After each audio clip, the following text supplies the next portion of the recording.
Welcome to Stream Detroit, the show for cool people doing cool shit here in Detroit. I'm Mike McClintock, your host. Today our guest was going to be Calvin Johnson, but we had to bump him because we got Beth Mach. Upgrade. Beth Mach. It is an upgrade.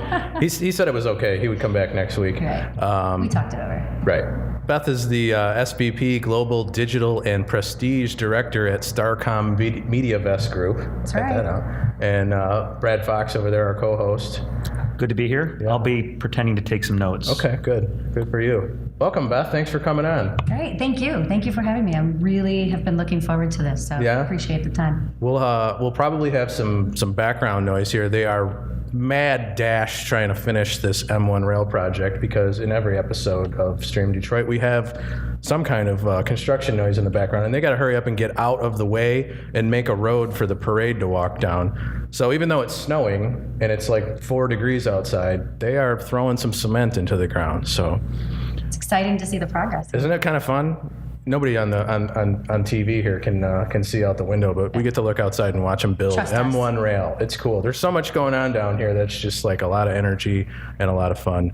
So my first question for you is, what does a global digital and prestige director do? Well, I get to make it up every day, which is actually a lot of fun. No, That's cool. That's Kinda like this it's podcast. Kind of, that's a half truth. With a global digital lead for a very large CPG client out of New York. Actually, they're out of Cincinnati, so if that gives you any indication who they might be. Maybe. I'm out of New York, kind of the self-proclaimed mecca of advertising, which I think here in Detroit would rival that a little bit. But Cool. Love literally, literally what I do on a daily basis is try to grow capabilities for our teams around the world. So it's everything from developing talent all the way through to driving strategy for our largest clients. And then on the prestige side, I actually handle all media for the prestige, which is luxury and premium brands that Oh, cool. my particular client actually license. Okay. So it is skincare and fragrances and makeup and all that stuff. All the kinds fabulous stuff. all kinds of fun girly things. Really? Yeah, it's great. It's a lot of fun. That sounds and, fabulous. Again, continues to let me fly around the world and learn people and places and understand new cultures, and which actually is a huge help in my daily business and really understanding how to push digital in different ways that are far more meaningful than just buying some impressions here and there. Right. You have a pretty cool job, don't you? I do. I really do. How did you wind up with this job? That's like, You know what? I actually have to pinch myself every once in a while because, I actually started here in Detroit in the automotive world and still love it. And believe me, I'm a huge proponent for Detroit. Every step of the way, I'm always defending it. So I would never have started any way different. But right. So a girl from middle of southeast Michigan-ish area, living in the Big Sounds like a Apple, Journey and- song. Yeah, kind of is. Kinda is. I would never have thought that I would have experienced what I have in my career so far. It's a riot. Yeah. Stressful, rewarding.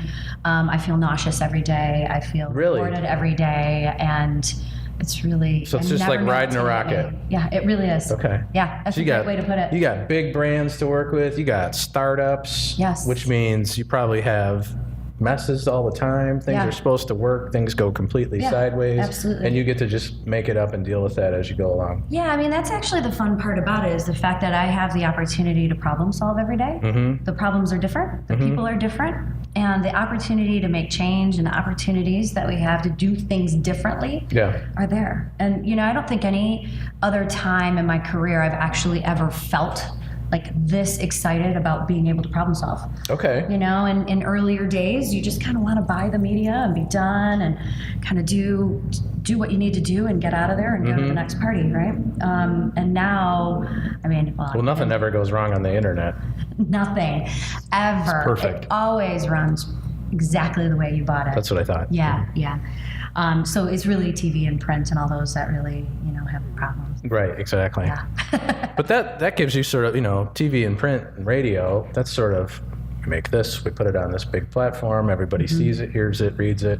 With digital, it's like an ant colony. There's like a bazillion things happening all a bazillion different directions. How do you like even figure out what to even look at? Well, the goal is to never think that you can solve it all. Right. And the goal is to just take off little bits and chunks and try to solve for those things, or find new ways to do things. Right. I often think of something my mother told me when I was a young little person who was completely overwhelmed with doing my algebra homework. It was, bite by bite. Don't try to take everything on all at once, because you'll Right. never be able to do it. And I think that's, in the digital space, you really have to work that way. There isn't any other way, because once you think you've cracked the code, Right. something else comes about, and you have to start over. And that's got to be challenging, right? Because, I mean, from your perspective, you have all these startups, and, in this community and kind of this Madison block area in Detroit, there's a lot of startups. So from your perspective, you probably see a lot of new ideas, and people are, how many emails come into your inbox saying, give me a meeting, we've got this great new thing. What is your process, maybe from a corporate standpoint, for your one non-specified large consumer packaged goods company based in Cincinnati, Ohio? How do you guys manage that? I mean, is there a process that you guys go through, because you're getting a lot of people knocking on your door, and you don't want to, on one hand, it's a lot of noise, but on the other hand, you want to make sure that you're at the forefront of innovation. So how do you guys manage that? You know what? I think it has a lot to do with training ourselves to a couple of things. Everybody deserves an answer. So there isn't one person who doesn't get a response from me. Really? Somehow, some way, yeah. I just feel like everybody should have the opportunity. If they've made the effort, they should at least get a no, right? I mean, That's the best thing to get sometimes. Yeah, absolutely. I think as long as we can train the folks who are coming up in the industry to have the respect to be able to do that, it gives everybody else a lot easier. It drives a little bit more confidence in the people who have new products, because they know that somebody will listen to them, even though it might not be that first person they reach out to. But I also, we do have to be very diligent in making sure we have big teams all over the world. In some cases, we have really small teams. So we really have to make sure that we are communicating at scale with each other. And if we have one partner who's come in, who's given us some great ideas, it is essential that we share it. And that we share it in some way that we think might be beneficial to the next audience. So, I try to, and this is hard because there's a lot of things that come in, but I try to actually, when I share something with another team, whether they are in Turkey or they are in Chicago, give them a little bit of perspective of why I think it's interesting and important, and potentially how I think it could impact their business. It's not always the easiest thing, because that means you actually have to take the time to write something up, or at least put some additional thought into it. But at the end of the day, it's actually really helpful, and also gives that person the perspective of whether or not they should be taking the next step with that particular partner. Yeah, because from my perspective on the sell side, and having spent a lot of time on the sell side, that's one of the biggest frustrations. Is not no. I always say no is a legitimate answer. Yes. I mean, when you think you have a great solution to something and you're kind of banging your head against a wall, not getting a response, at least if somebody says no, that's fine. It's like, okay, I either have to change or move on, right? But that's refreshing that you at least go out of your way to say no, and no is a fine answer. Not the answer you want to hear, but necessarily, but. Right, and actually, sometimes I think if it were me on the other side, which I've been on the other side, so I understand where folks are coming from and the pressure that sales folks and new companies have of getting in to see people. I think actually no, and having someone respond to them, to your point, is sometimes even more important than getting the yes, and then the meeting being canceled repeatedly, or just, the conversation is lackluster. I'd absolutely rather have someone say, I don't think it is what I need right now, and be done, right? Put the name down, check the box, and move on to the next. Right. And then they can modify things too. Maybe they got to, okay, well, if it's not that, maybe I got to change my approach. At least you know. And that's actually a really good point. And as I was mentioning earlier, I was meeting with another large partner yesterday afternoon in their sales team. And one of the questions they asked me is, what can we do better, right? Right. And my first answer is always, know your client's business. Know it. Don't be afraid to go and learn more. Learn the process of how they make their products. Learn the process and the politics within their organization. Learn who their team members are and the stresses and pressures of what those things might actually lend to the conversation or not. You'll learn rather quickly what you should say and what you shouldn't say. And doing your homework first is critical. It couldn't be, I think it's probably one of the most critical things. So. And that means more than just reading their LinkedIn profile? Oh my God, yes, please. Because there are a lot of LinkedIn profiles that are not accurate. Oh, no. I mean, their names are right, but some of the other things might not be so up to date. So you probably have to go out and actually meet with your customers, the people that it's not just look them up on the internet and see what their tagline says. It's go investigate how it works. That's the proper way to prepare as a startup or a partner with you, is to say, okay, I got to do my homework. So what does that look like when somebody comes in and they've actually done their homework, and somebody that hasn't done their homework? How can you tell? I would say the biggest difference is that when they do their homework, it's a conversation. Okay. And when they don't, it's much more PowerPoint. I generally, and this isn't just because time is limited, I just don't think that's a really good use of time. Is I actually tell people, please don't bring your computers in. I mean, unless you have something that's so critical to the conversation that can't be done in some sort of conversation. I'd rather have a face-to-face, eye-to-eye, or ear-to-ear conversation. It just, to me, it sparks a lot more question and answer than watching something on someone's laptop. I think it's like the 30-second rule or the elevator pitch rule, right? If you don't have your elevator pitch down, I mean, that's critical, right? Because what if somebody says, you know what, I don't want to see that. And that's happened to me before on the sell side. It's like, let's just put laptops away. So it's like, what do you do? And if somebody is that blunt and you don't have your 30-second pitch or your elevator pitch down, you're kind of hosed. But you're right. If you do, like we were in LA this week on one of the companies that I work with, and it was just that. It was more of a conversation, and it was just a much richer environment, just a much better conversation, because we obviously knew what we were doing and who we were talking to, and we didn't have to bust out the PowerPoint and focus on the big screen in the back of the room. Yeah, and I think a lot of folks, it takes time and it takes a lot of practice to be really comfortable with what you're talking about.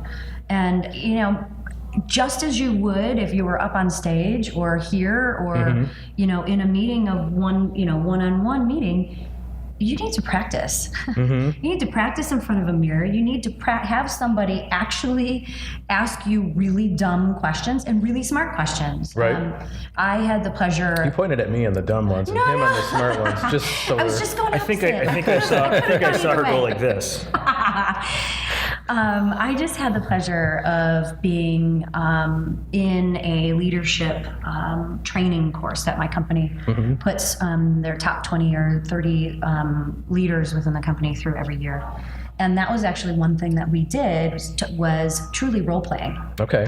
Sounds a little scary, especially for agency people. What do we need this for? Like, this is what we do. We do this every day. No, it was probably one of the most interesting and educational things for me to go through, because people were asking me questions that I wasn't expecting. Right. And I think that is even having someone ask you questions that they're not even in the field is actually even a better way to prepare yourself, because they will ask questions that are, you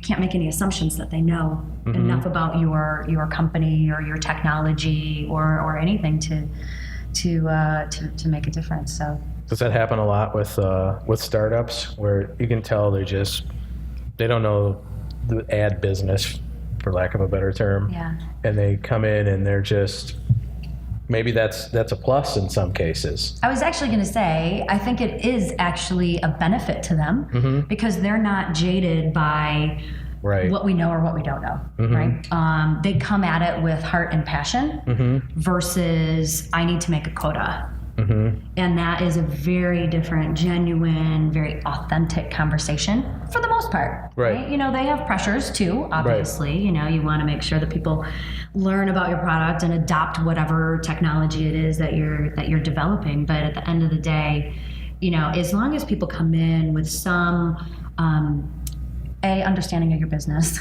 I mean, I had somebody come in a couple weeks back, a pretty senior person come in and actually spout off 3 wrong brands that are not even within within my Whoopsie. Yeah, I was like, You got the wrong notes. That's a different one. Take that off and put a different. Did like a big tube come out of the ceiling and suck them up? Yeah. Pretty much. It was like a gong show. Bong, you're done. I don't know where I was going with that, but That's okay. We don't know where we're going with this whole episode. It's fine. good. But when you say know the client, you know, it's not that they should be coming and pitching you. They're not pitching your agency. Right. They're really pitching the end client through you. Right. And they need to know what their solution is. It's not some generic magic black box that, here you go, use this and use it with all your clients and everything will be great. You guys figure it out. It's, I think, you know, for client X, for this water bottle or whatever, or this licorice on the table, we should do this and this and this, and this is how our solution can benefit from that. We probably have some holes in it, but this is our big idea for this particular client. And that's where the homework really needs to come in is this snack food or this, you know, under this basket weaving toolkit. Right. What am I even talking about? I don't know, but I like it. Keep going. I think it's time to bust out the beer. Basket it was weaving probably toolkit. Basket weaving toolkit. I think they meant to say widget. And somehow basket weaving toolkit came out. We haven't talked about lasers yet in this episode, so we'll get to the lasers. Time machines haven't come up. What was I talking about? Oh, so you got to you go to the basket weaving toolkit manufacturer. And you got to figure out what's the problem with you know basket weaving toolkit manufacturers and why can't they get people to do anything on Facebook? And you've got a magic black box that makes all the basket weaving toolkit users do something on Facebook. So they have to come in, pitch you, because they're not going to go to the toolkit manufacturer and pitch it. They're really going to pitch you. Although they really do want to go to the toolkit manufacturer, let me tell you. And figure out. Yeah, or think that they will, ultimately they're going to be the ones who make the decisions on where their budgets end up being spent.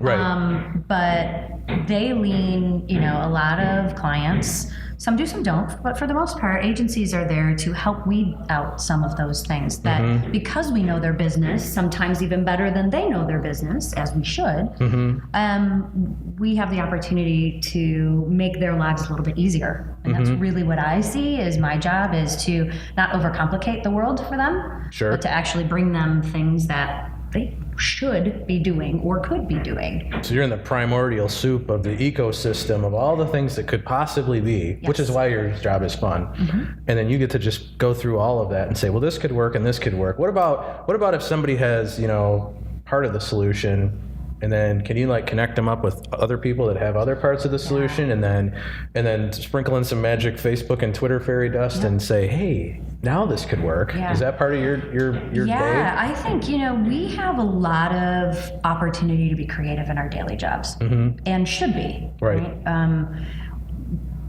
Thinking about things from a different perspective and not being tied to one process or one tool or one partner does give us the opportunity to kind of connect the dots in different ways. So if I know somebody has a technology and and my client has a product that they know that would be, you know, messaging would be great on that platform, or vice versa. We have a platform, we have a message and a product, but we need technology to help facilitate it. That's the fun of being able to look into, you know, the crystal ball of opportunities and technologies and partners and vendors and all these different places and spaces, and coming down to you know, Grand Circus here, and finding those things to connect the dots. That's what we should be doing, and that actually in the long run will help a lot of startups, right? Sure. Because we have the connectors, and it's great to partner. I mean, I learn so much from folks who are, you know, I'm not what you would say is an entrepreneur, right? I have been in big business business my entire career. I've generally only worked on really big brands. So when it comes to like kind of starting something up and doing something, new from scratch, it kind of scares me a little bit. So I love to learn from those folks who have taken the initiative, who have taken, have the ambition and the drive to do something like that and see it They're all through. crazy. They're all crazy. That's really what it comes down to. I love it. Good. I need a little bit of that crazy to rub off on me. But I think it's just as important for me to be exposed to them as them having the opportunity to come in. I learn just as much from them. You're like better than a venture capitalist. Yeah, just with not as much money. I don't know. Maybe. Well, maybe. Yeah. It's a little bit of a different process, that's for sure. Yeah. But it's like, it's like mavens and connectors and salespeople. If the startups are the mavens, your ecosystem is the salespeople and being the connector. Right. So you've got plenty of salespeople in there, sales and marketing. Ultimately that's what we're doing. Right. But if you can connect together all those different pieces, then the client doesn't have to. And that's obviously not they're busy making toolkits for baskets, weaving, whatever it was. Widgets. Lasers. Shameless plug for lasers today. We talked a little bit earlier about, a lot of the different companies that are reaching out to you. What are some of the more innovative ideas or products or solutions that you've seen recently from startups that have crossed your desk in the last couple of months? That's a really good question. I feel, there are so many incredible ideas. Some actually parlay into a product that makes sense. And some don't. Some are just really great ideas that probably should never be built. And that's okay, right? We have to like square wheels would be right. It would be unique, really clunky. Unique, right? But literally not clunky. Very relevant. Right, really clunky. Literally clunky. Gosh, you know what? I think a lot of the location-based and shopper-based data gathering and usage is interesting to me, especially in my current role. Without being invasive into people's lives. I know as a consumer that it is really helpful when things are at my fingertips. Everybody's time-starved and need to do things even more quickly than they ever had to in the past. And I think if we can continue to hone in on experiences with your device that actually help you do things better and faster and smarter, those types of technologies to me are really are far more intriguing. I don't need another ad server. I don't need another technology that helps me buy better or faster. I've got a lot of those. Okay. I think if we continue to think about consumers as the end goal, that's when we're all going to find very unique products that make sense for people. Okay. Along those lines, we've asked this question before, but in terms of the data, right, from an advertising standpoint, there's kind of a debate that probably won't get solved today, maybe, but here today in this very room, at least for those of us who are wearing pants. But anyways, I'm wearing pants. So the question, I'm not going to stand up. So the question is the data. Who owns the data? The debate is: does the marketer own it? Does the consumer own it? Do the ad agencies own it? So from your perspective, there's a lot of implications there, and that, I don't mean that to be like a loaded question or anything, but I'd like to hear your thoughts on that piece of the data, like consumer protection, and if it's very valuable data to both agencies and marketers alike. So I'd love to get your perspective. For sure. It is such a huge debate. I think it is the source of, or the core of it is the intention of what's being done with that data, right? And, it can be a really expensive, really confusing prospect to have and own all this data, because a lot of times you don't know what to do with it all. You don't know how to make sense of it. So even if you own just mountains of data, doesn't mean you're going to be any better off than you were when you didn't have data. In fact, I would argue in some cases it actually makes you dumber because you have so much. It paralyzes you have data, you. but you don't have any information. Yeah, exactly. You Data don't know what to do with it. paralyzation, right? Yeah. So, there is the back and forth of, do I need to own it or can I just rent it? Because people's habits change so quickly, our tools and our devices change so quickly that I now have all this data that's almost, it is obsolete rather quickly. Right. So do we need to own it? I don't know.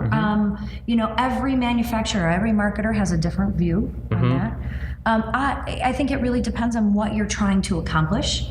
And how much data you feel is necessary. And if you need historical data to make decisions, then probably having a bit of that mountain for yourself that gives you competitive advantage is a good thing. Again, I think it really depends on the marketer's intent. And whether or not shopper data is right, whether or not buying habits for automotives are right. It just really depends. I know that's a horrible answer. I don't think it is a horrible answer. I think you actually said a lot there with it. You said there's a ton of data out there. We're swimming in data. There's data spilled over there on the floor. Look, it's right there. Yeah, look at that. And we should probably sweep that up, but there's not a whole lot of information out of it. Everybody, it's like data. Well, so what? We have all this data, and we're mashing it up with this and running these algorithms against it and stuff. But to what end? What you really need is create a better experience, something unique. Yes. How many programmatic buying platforms are there? I don't need any more. Yeah, there's a lot of them. Yeah. Do they all, and I guess they probably need to eat a bunch of data in order to, but does that really help the consumer do something better? How do you sell more fashion with your phone? What? Yeah. Or on a phone. On a phone, right. Or on a device. Right. Or in some sort of digital It's all augmented reality. Yeah, which I love. Oh, do you? Yeah, that's actually kind of back to your point. There are some incredible executions and platforms that you can use to bring anything that's visual to life. It's incredible. Right. Startup Weekend, they just the team that won, Sean Yalda, shout out, just did it with augmented reality and some kind of kids book thing where the characters come to life. Yeah. Right? Yeah, that's exactly it. How interesting is it to take something that's static and actually bring it to life? And in our case, how do you actually get consumers through an entire journey in a few seconds all the way through to a purchase? You can do that in augmented reality. You can do that in different ways to bring that printed page or your video screen or anything but radio, right? To life. So if you had an augmented reality solution that somebody came to you and presented it, you wouldn't want them to come and say, hey, we do all this programming on the Unity platform and we can make anything. That's not a solution that you want to see. I have a chair manufacturer. Well, maybe we should just go back to our basket weaving kit. Okay. And I have this solution that I can do this specifically with your basket weaving manufacturer. We're going to make it up, fly up around the room, and do all this stuff. That's the kind of stuff that you want to see. Is something specific for that client. And I wanted to say this earlier. I think the key to bringing ideas forward is to not have it fully baked. Okay. Give people the opportunity to be creative and take what they know they have to do with their brands. But don't leave it so open-ended that they have to think so much that it falls flat. Right. So give them enough energy and enough juice to make it move. And so they can add their part into it. Some of the best executions that I've seen, the best plans, have been ones where I've had a partner come in and give me, hey, you know what? Here is what I'm thinking it could do for you. Does this match? Does this give you enough to kind of build from with what you know you need to do? Right. So it's fun because then you become a partner in crime, if you will. Yeah, that's right. It's not just, here it is in a box. Here you go. Buy it as is. Right. And I think you're both vested partners at that point, right? Because you're both building to this solution. And clients too. Clients want to, as much as they may or may not say they want to be part of it, they certainly want to have their name on it. A lot of their performance reviews hinge on the success. Too. Well, right. Yeah, it makes it's okay to be. It makes the day go by a little bit quicker. Right. When you actually are feeling a bit fulfilled with the things that you're bringing, solutions that you're bringing forward. It's fun. It is fun. Totally. So on the kind of talking a little bit about, we talked a little bit about data and a little bit of programmatic, and I'd love to get your perspective on, as you said, you don't need another programmatic solution. There's a lot of them out there, and a lot of media, digital media is moving in that space. I mean, how do you guys manage, the lever kind of goes like this, right? You can be, all programmatic, or you can be kind of the traditional digital media buy, if you will, because there has to be a balance, I would think, because Absolutely. there has to be some human intervention, whether it's a, kind of talking about our customizable solution. You don't necessarily want something that's in a box. Like, here, Beth and, CPG partner, buy this thing right here. It's like, well, no, it doesn't have this. So you want to have some customization potential to that. So, I mean, how do you guys manage that piece, right? So you don't necessarily, sometimes an out-of-the-box idea will work just fine. Other times you want to have some of that customization. So how do you guys manage that kind of balance between pure programmatic and... It is a fine line, but, I think you have to go back to what we were talking about before. It is about the consumer. And if you can spend all of your money in really inexpensive or less expensive ways through programmatic or through different types of automated buying platforms, but if the consumer isn't receptive to it, you're wasting your money. So you have to be really keen on watching the levers. Right, so you can definitely. Some products we have do really, really well because we need reach. We need to just get as many eyeballs to know about our product. And then we have some products that actually, reach isn't the issue. Our brand, there's a lot of well-known brands within our agency, but they need to have really unique and kind of one-to-one dialogues. One-to-one-ish, one-to-many dialogue with people to get their point across. And so they actually understand the usage of that product versus it, here is my product, here's my logo, here's, some of the things that it does. I think you guys figure it out. Yeah. So there is a balance. Now, there isn't a magic tool. There are lots of different ways that we analyze, but it's really being steadfast to the objectives that you've set, to the KPIs that match those objectives, and then ultimately not second guessing your hypothesis and seeing it through. And of course, optimizing all along the way. But I feel like I just said every buzzword of media planning. I think you just said A/B testing with. Could you put monetization? Could you get anything? You know what she didn't say? I'm not Laser saying. I'm time not machine. saying it anymore. I sucked the air right out of the room last time. So We were just going over a patent for a time machine involving lasers with an IP attorney. You hear a lot about content, obviously, all the time, and I hear people talking about branded content a lot. What is branded content now? Well, I think it used to be when you would actually have a brand. Okay. It's not just, it's not just, a cup on a table anymore. Okay. It is truly, I guess we actually don't really call it branded content anymore. We just call it content. And so what's the difference between your ads versus your content? Okay. And that's a good question right there. What is the difference? I don't know if I have, look at that. It's not just a cup on the table anymore. We aim to please here at Stream Detroit. Pennies from heaven. Well, thank you. I think it really is, it is a hard thing to define, right? Because it can be everything from a visual experience, so it could be a video, it could be some sort of sequenced communication, it could be some sort of text communication that's, or a static picture or something along those lines. Or it could be somebody experiencing your product or somebody reviewing your product. It could be a blogger. It could be something that is planned but doesn't feel like advertising, but really is. Right? So, I think it's really a lot. It has a lot to do with the essence of the brand and how they want to be able to communicate it.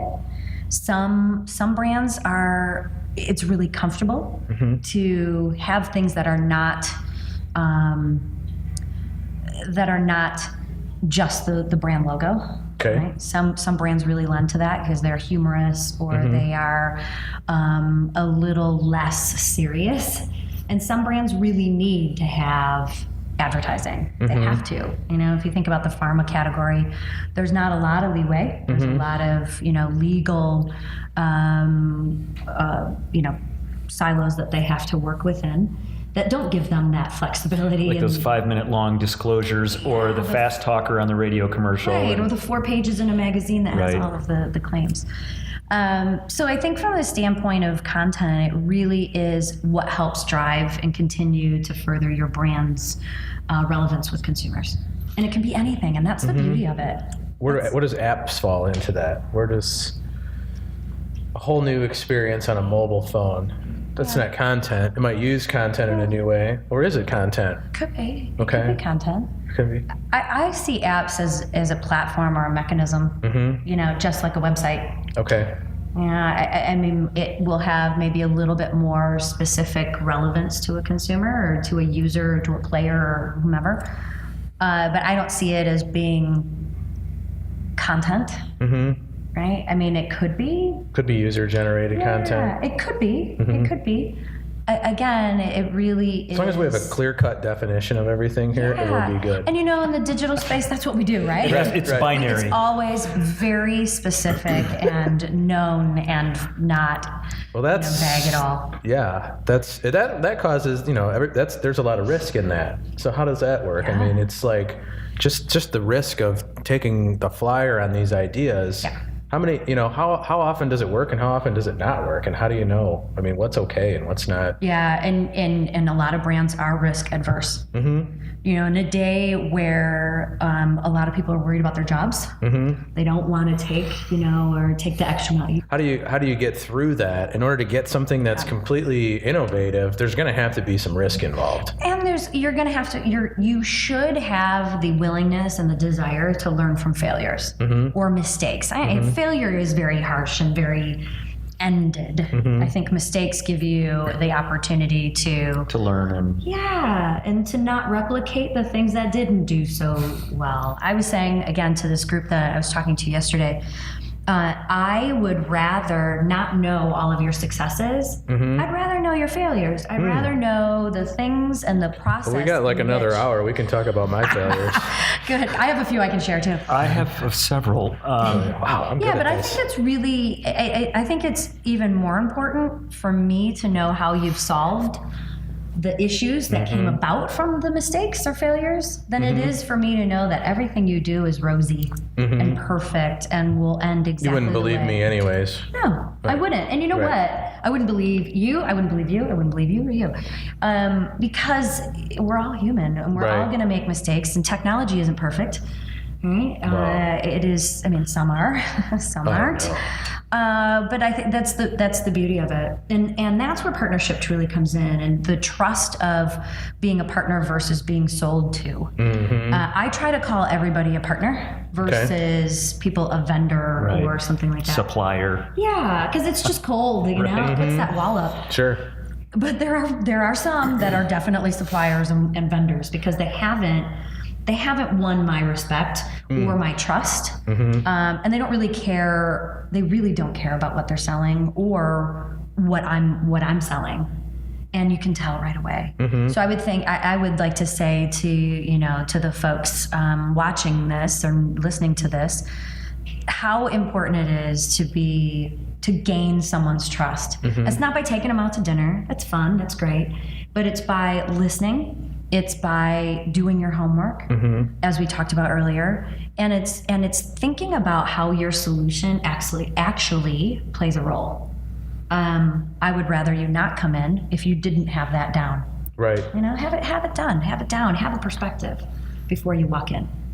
It's easy to do. You have a perspective about your product.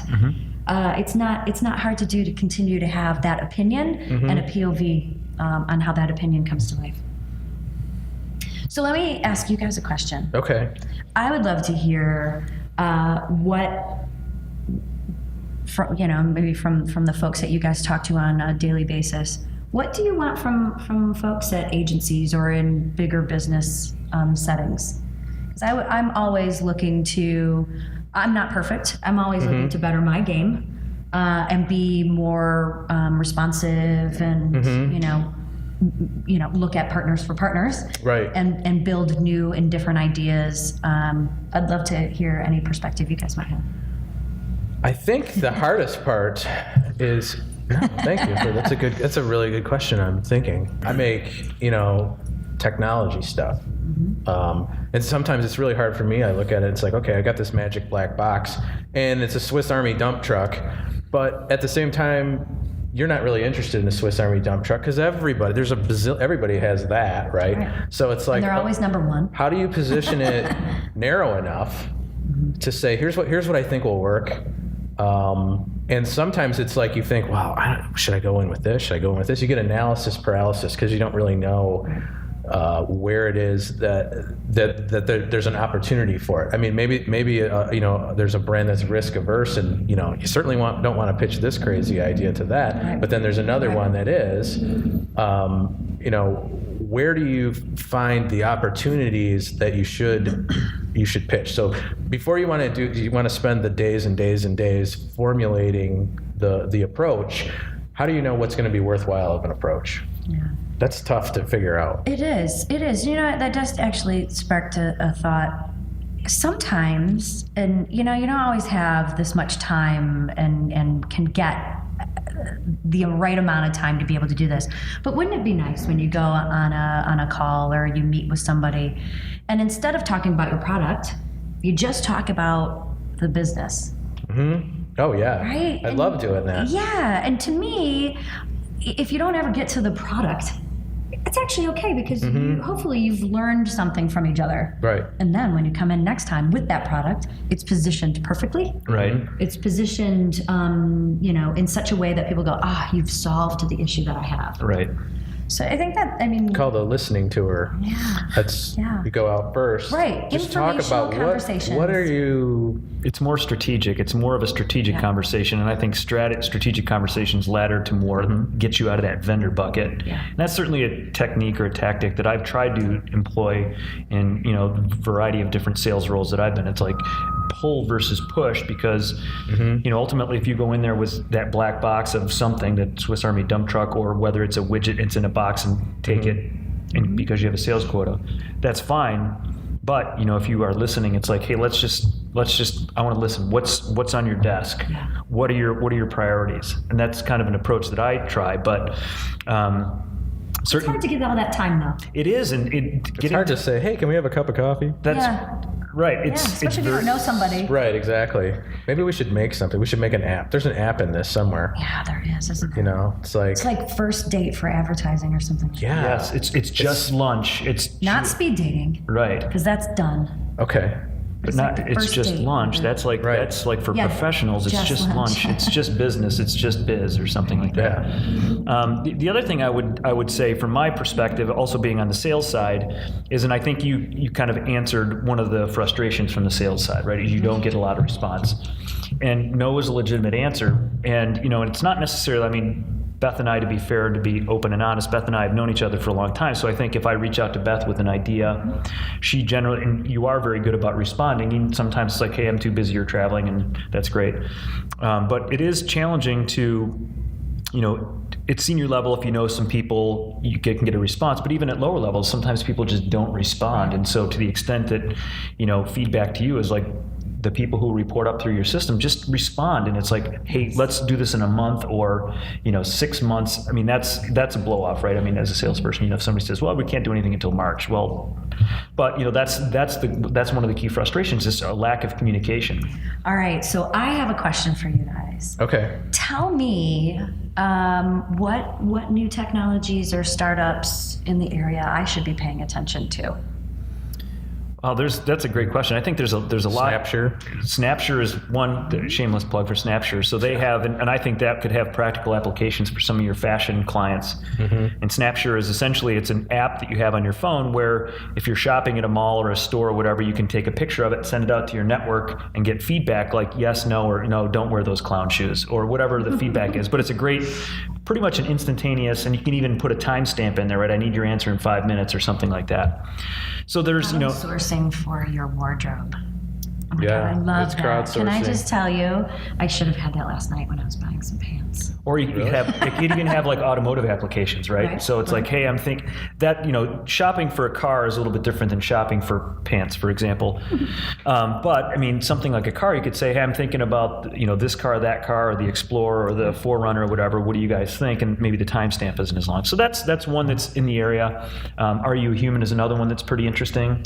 Okay. They're next door in the Madison building. So they essentially have a gamified version of CAPTCHAs. CAPTCHAs are those annoying squiggly words Right. that when you go to Ticketmaster to buy your tickets and you're like, what the hell does that thing say? Right. You can't read those damn squiggly words. So I think it's a Z. it's a Z or a Q, and then by the time you've tried 4 times and failed, you want to throw your laptop out the window. Right. So essentially they gamify that. So think of that as like a little ad unit where you could, for example, like drag the beach ball into the back of the station wagon.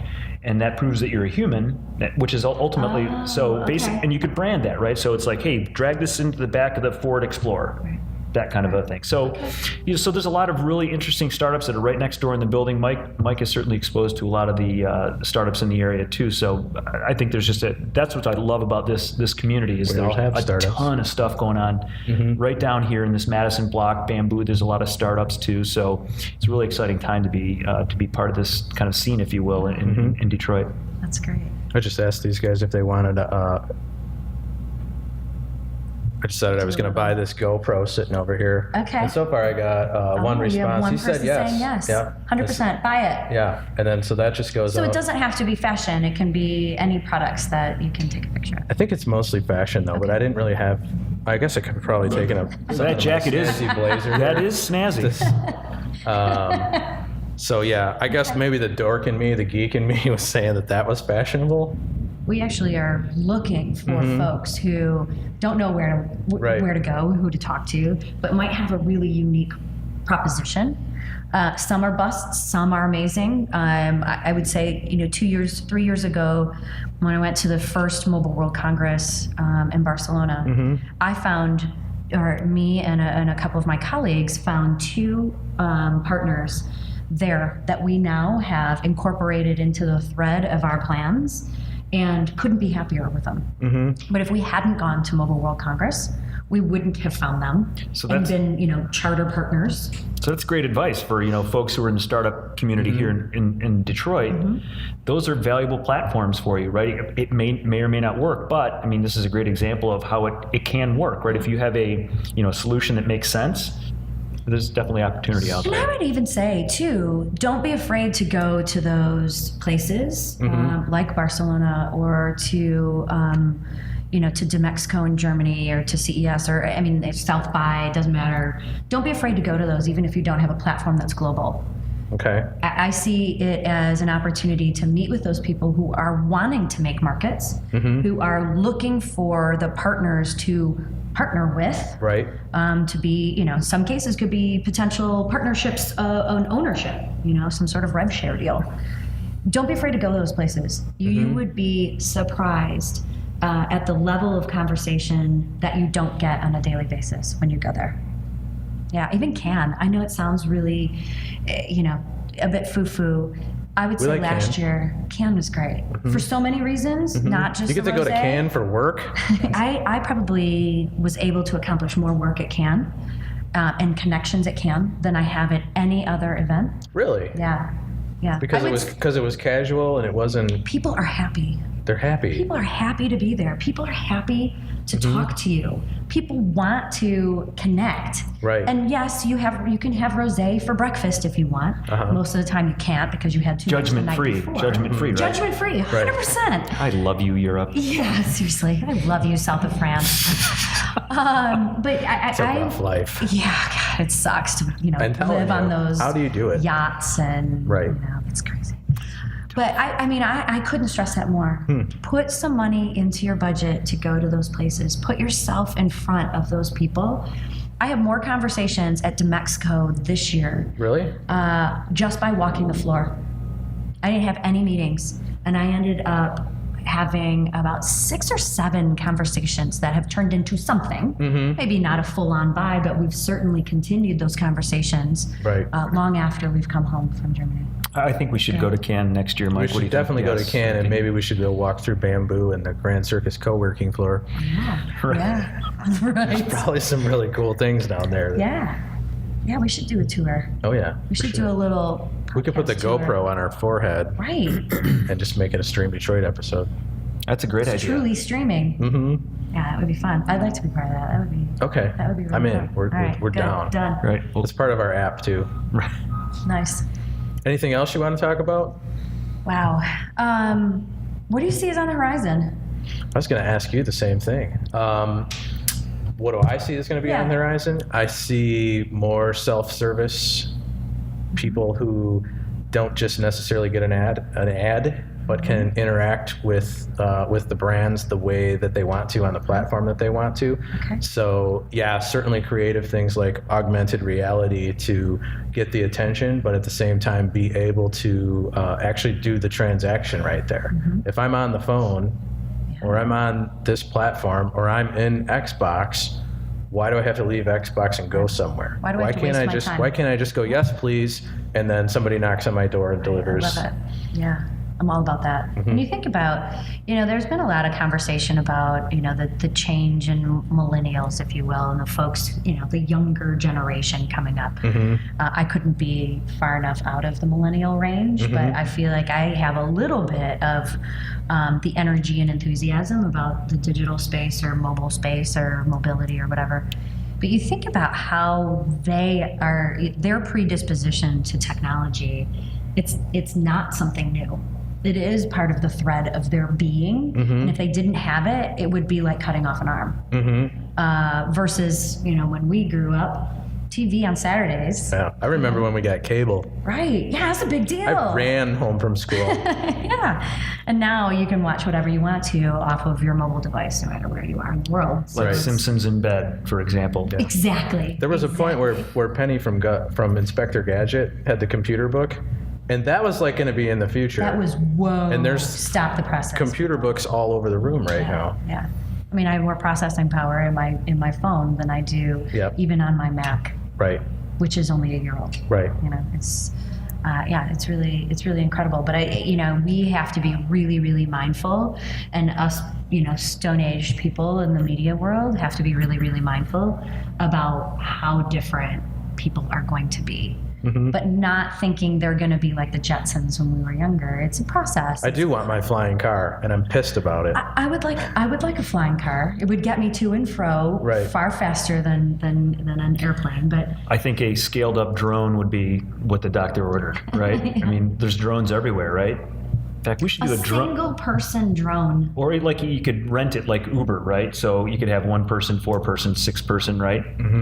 Right there. I think that's something that's probably down the road. But I mean, getting on a segue on vehicle sales, I had this conversation on a plane last night coming back about just technology. This guy happened to work in the petroleum field, and I was talking about automated vehicles and all that stuff. And it's like, an airplane is great. It gets you there at 500 miles an hour, but you have to go with 175 other people.